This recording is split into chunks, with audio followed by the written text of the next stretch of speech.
इस वीडियो के बाद देखो कि आपका एक भी क्वेश्चन कहीं से नहीं रुकेगा, सारे क्वेश्चन आपके हर पेपर में क्लिक होते जाएंगे। अब हम सिंधु सभ्यता के महत्वपूर्ण स्थल देखेंगे ट्रिक के साथ। ठीक है, अगर ये वाला पार्ट आपने कवर कर लिया तो समझो आपने सिंधु सभ्यता का 50% पार्ट याद कर लिया। या फिर किसी एलियन सभ्यता ने अटैक कर दिया था इसलिए इनकी डेड बॉडी नहीं मिली आज तक कहीं पे भी।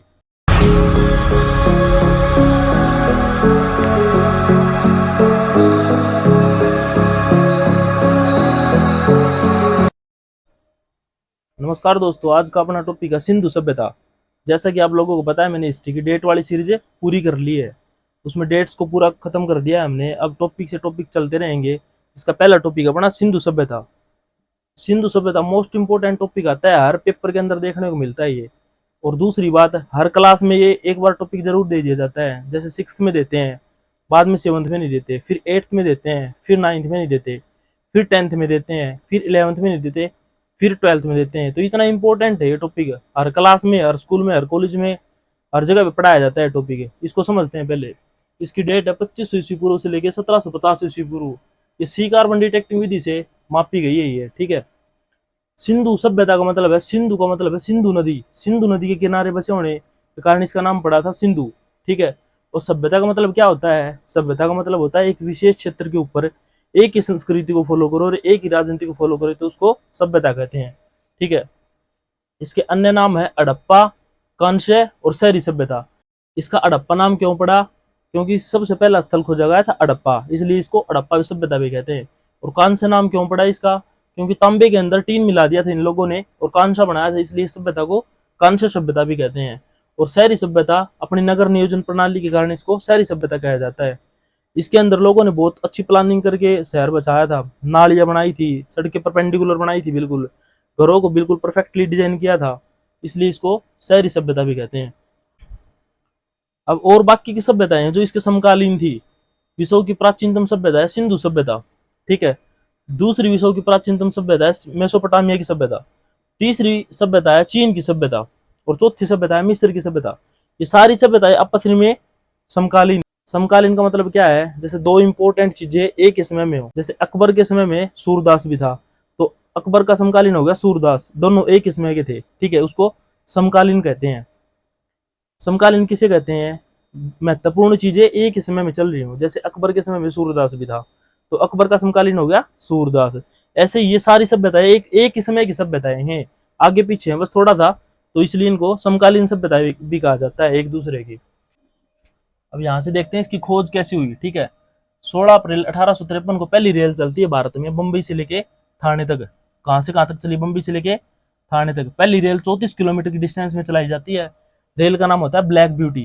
किसने चलवाई थी ये? लॉर्ड डलहौजी के काल में चली थी। ठीक है, लॉर्ड डलहौजी उस समय पे अंग्रेजों ने बुलाया था भारत में विस्तारवाद नीति के कारण और हड़प की नीति को अपनाने के लिए। ठीक है, विस्तारवाद नीति का मतलब है अंग्रेज अपने क्षेत्र को विस्तार करना चाहते थे, मतलब फैलाना चाहते थे। और हड़प की नीति का मतलब है जिस भी राजा की कोई संतान नहीं है ना, तो उस राज्य को हड़प लिया जाता था। ये नीति चलवाई थी लॉर्ड डलहौजी ने। ठीक है, तो जब भारत में पहली रेल चली उस समय कौन था भारत में? लॉर्ड डलहौजी, 1848 से लेकर 1856 तक। ठीक है, इसके बाद रेल का विकास हुआ। जब रेल का विकास कर रहे थे तो लाहौर से लेकर कराची तक रेल की पटरी बिछाने के लिए टीलों को समतल किया जा रहा था।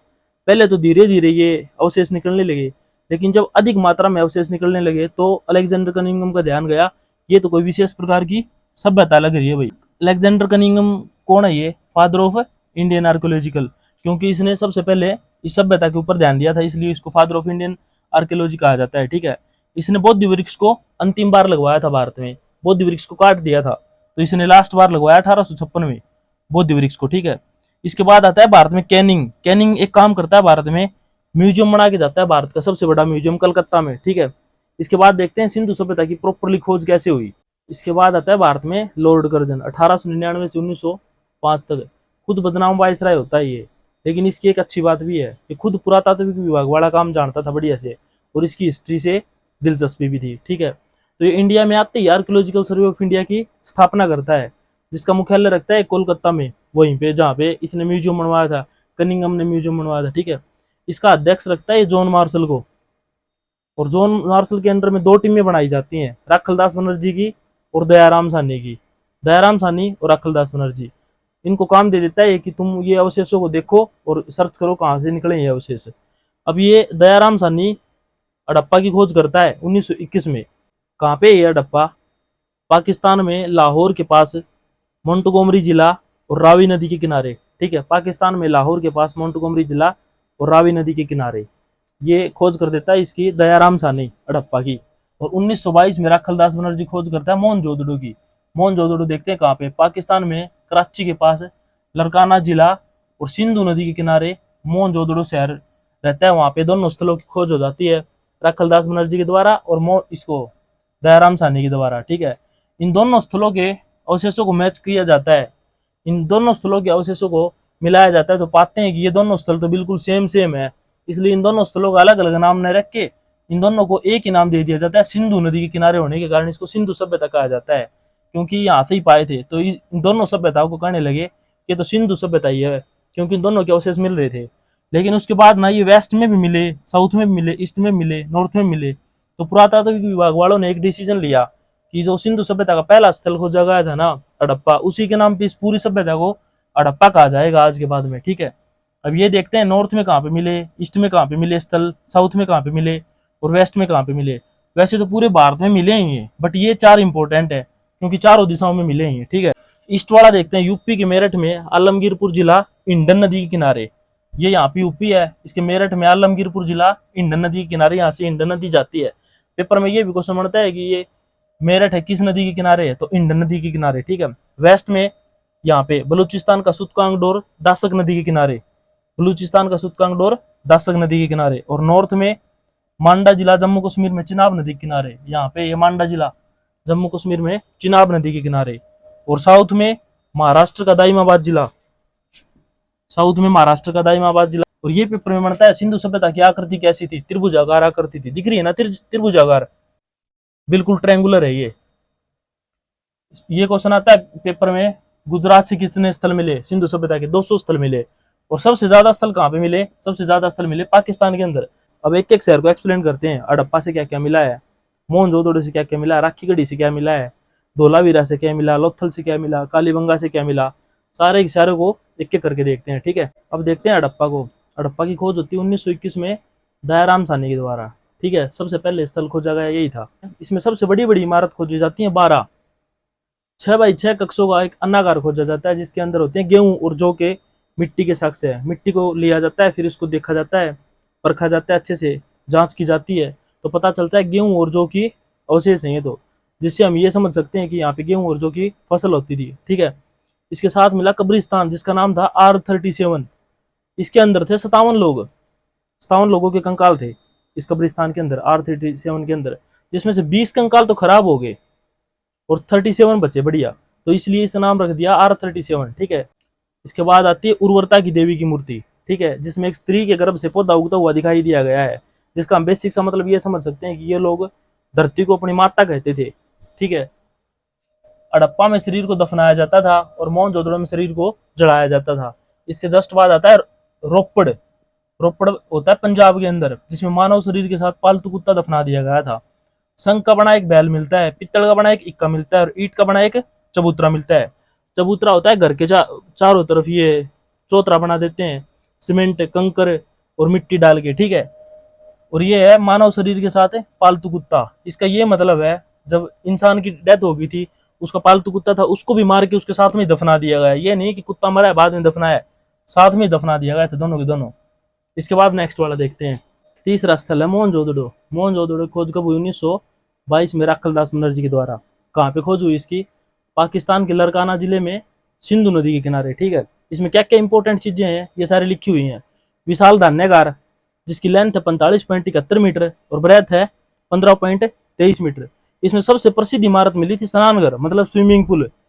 12 मीटर तो इसकी लंबाई है और 7 मीटर चौड़ाई है। ठीक है, इसके बाद देखते हैं इसमें स्वास्तिक चिन्ह मिला, जो हम ये वाला चिन्ह यूज नहीं करते सिंबल के लिए, अच्छा माना जाता है, इसको शुभ चिन्ह माना जाता है।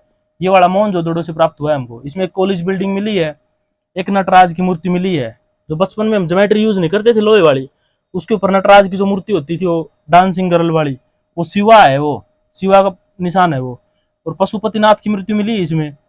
पुरोहित राजा की मूर्ति मिली है, श्रृंगार दान मिला है, हाथी की अस्थियां मिली हैं, सूती वस्त्र मिले हैं और पक्की ईंट से बनी नालियां मिली हैं।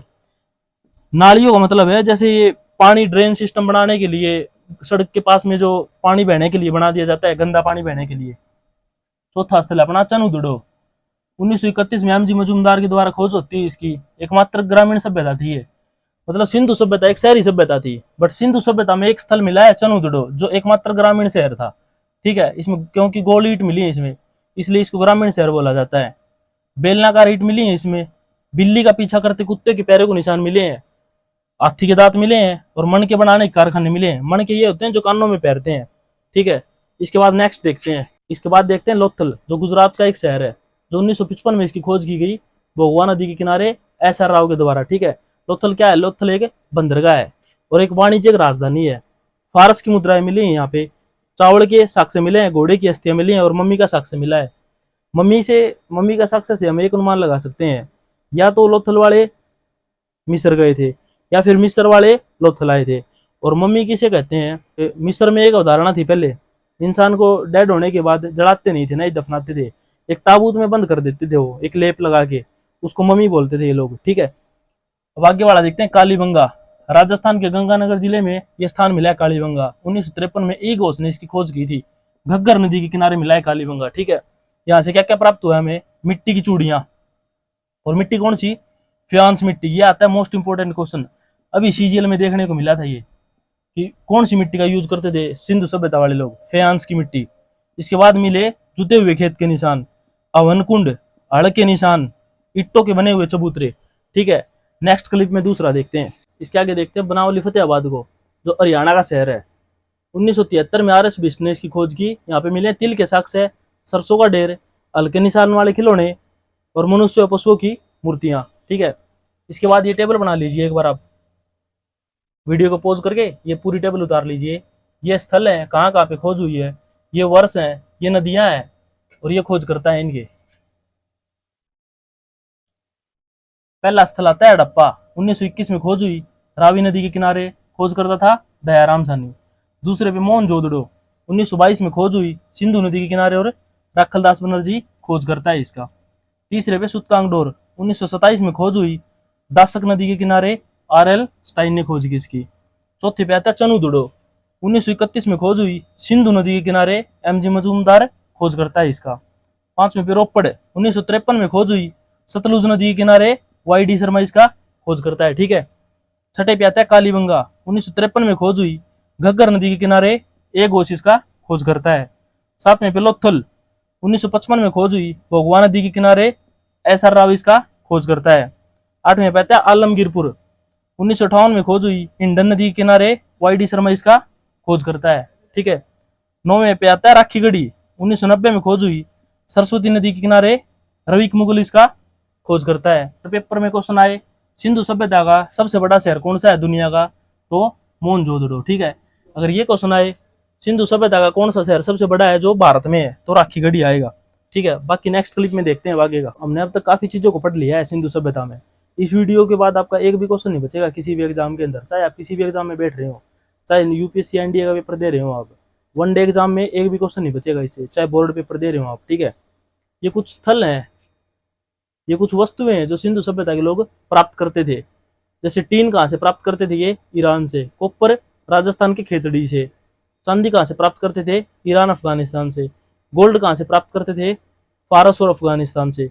अगर पेपर में आ गया सिंधु सभ्यता के लोग गोल्ड कहाँ से प्राप्त करते थे और ऑप्शन में आ गया अफगानिस्तान और फारस है ही नहीं, तो आप अफगानिस्तान के साथ जाओगे, और दोनों ऑप्शन में आ गए तो आप फारस के साथ जाओगे। ठीक है, लीड के सिक्के कहाँ से प्राप्त करते थे? ईरान और राजस्थान से। शिलाजीत हमेशा नॉर्थन हिमालय से ही पाई जाती है। और नीलम एक रत्न होता है, उसको कहाँ से प्राप्त करते थे? अफगानिस्तान से। ठीक है, इसके साथ कुछ महत्वपूर्ण क्वेश्चन है सिंधु सभ्यता के, इनको देखते हैं। सिंधु सभ्यता का क्षेत्रफल कितना था? 2,15,000 वर्ग किलोमीटर क्षेत्रफल होता है, लंबाई गुणा चौड़ाई। नॉर्थ से लेके साउथ तक, ईस्ट से लेके वेस्ट तक पूरी लंबाई और चौड़ाई निकाल के क्षेत्रफल निकाला गया है। इनके मनोरंजन के क्या क्या साधन थे? शतरंज का खेल, नृत्य, शिकार करना, बच्चों के खिलौने, सीटियां व गाड़ियां। ठीक है, कृषि की क्या क्या करते थे ये लोग? गेहूं कृषि क्या क्या करते थे ये लोग? गेहूं की कृषि, चावल की कृषि, मूंग, मसूर, मटर, सरसों, कपास, तिल। पशु कौन से पालते थे ये? गाय, बैल, भैंस, भेड़, बकरी, कुत्ता, गधा, सुअर, घोड़ा, ऊंट। ठीक है। सिंधु सभ्यता को 2 वर्गों में बांटा हुआ था, दुर्ग क्षेत्र और आवासीय क्षेत्र। दुर्ग क्षेत्र में अमीर लोग रहते थे, आवासीय क्षेत्र में गरीब लोग रहते थे, मतलब आम जनता रहती थी। और दुर्ग क्षेत्र में राजा, महाराजा, मंत्री, जितने प्रशासनिक लोग होते थे वो सारे दुर्ग क्षेत्र में रहते थे। इस सभ्यता का अंत कैसे हुआ? इस सभ्यता के अंत के लिए 4-5 कारण बताए जाते हैं। बाढ़ आ गई थी, जलवायु परिवर्तन हो गया था, या फिर आर्यों ने अटैक कर दिया था भारत के ऊपर, या महामारी फैल गई थी, या फिर किसी एलियन सभ्यता ने अटैक कर दिया था, इसलिए इनकी डेड बॉडी नहीं मिली आज तक कहीं पे भी। तो इसके अनुमान ही लगाया जाता है, लेकिन कंफर्मेशन नहीं है कि कैसे खत्म हुआ था। इसके बाद हम ट्रिक वाला काम करेंगे, जितने भी स्थल कहाँ से प्राप्त हुए हैं सारी ट्रिक देखेंगे। ठीक है। इस वीडियो के बाद देखोगे आपका एक भी क्वेश्चन कहीं से नहीं रुकेगा, सारे क्वेश्चन आपके हर पेपर में क्लिक होते जाएंगे। ठीक। अब हम सिंधु सभ्यता के महत्वपूर्ण स्थल देखेंगे ट्रिक के साथ। ठीक है। अगर ये वाला पार्ट आपने कवर कर लिया तो समझो आपने सिंधु सभ्यता का 50% पार्ट याद कर लिया। ठीक है। अब देखते हैं स्थल और खोजकर्ता। पहला स्थल सिंधु सभ्यता में आता है हड़प्पा, जिसकी खोज करी थी दयाराम साहनी ने। ठीक है। इसकी ट्रिक देखेंगे। हड़प गया मतलब हड़प्पा से हड़प गया, और दयाराम साहनी से दया कर। हड़प गया भाई, कुछ दया कर। ठीक है।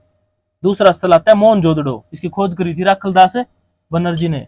मोहन नाम का कोई व्यक्ति है, दास के सामने हाथ जोड़ के खड़ा है, तो मोहन जोदड़ो, मोहन ने हाथ जोड़ लिए। ठीक है। दास के सामने, दास मतलब राखलदास, दास के सामने हाथ जोड़ के खड़ा है मोहन नाम का व्यक्ति। तीसरा आता है कालीबंगा। काली बीबी अब लाल हो गई, अब खोज करता है इसका बीबी लाल। ठीक है। पहले बीबी काली थी, अब लाल हो गई। चौथा आता है कोट दीजी। इसकी है खोज करता फजल अली। कोट दीजी का खोज करता कौन है? फजल अली। फजल अली मतलब पजल हो गया ये। इसकी ट्रिक है ये कि हम दुकान में गए एक बार कोट लेने, और उसने इतने कोट दिखा दिए कि हम पजल हो गए। ठीक है। कोट दीजिए मतलब कोट दीजिए, और फजल मतलब पजल हो गए हम, कोट देखकर हम सारे फजल हो गए। पांचवा आता है लोथल। लोथल से थल पकड़ेंगे। थल का रंग बिल्कुल अच्छा होता है हमेशा, तो रंगनाथ राव, रंग मतलब रंग। ठीक है। थल का रंग हमेशा अच्छा होता है। छठा है रोपड़। इसकी खोज करता है यज्ञदत्त शर्मा। रोपड़ का यज्ञदत्त शर्मा। रोपड़ से क्या पकड़ेंगे हम? रो मत भाई, यज्ञ करवा। यज्ञ मतलब हवन पंडित वाला। ठीक है। और अब देखेंगे आलमगीरपुर। इसका भी खोज करता यज्ञदत्त शर्मा है। यज्ञ करवाने के बाद आलमगीरपुर मतलब अलमारी भर गई, यज्ञ के बाद अलमारी भर गई। ठीक है। बाकी के और देखते हैं हम ट्रिक के साथ ही नेक्स्ट क्लिप के बाद देखते हैं आगे के स्थल और उनके खोज करता। ठीक है। बनावली, इसका खोज करता है रविंदर सिंह। बनावली से बना ले भाई रविंद्र कुछ। ठीक है। आगे वाला है धोलावीरा। इसका भी रविंदर सिंह है। रविंद्र खाना बनाएगा तो उससे पहले बर्तन धोएगा। बना ले भाई रविंद्र कुछ, लेकिन बर्तन धो ले पहले। धोलावीरा से धो ले और बर्तन धो ले। ठीक है। रविंद्र बर्तन धोएगा। लास्ट है चनुदुड़ो। इंटरेस्टिंग सा है ये। चनुदुड़ो से मतलब चुनरी ओढ़ के, और गोपाल मजूमदार इसका खोज करता है।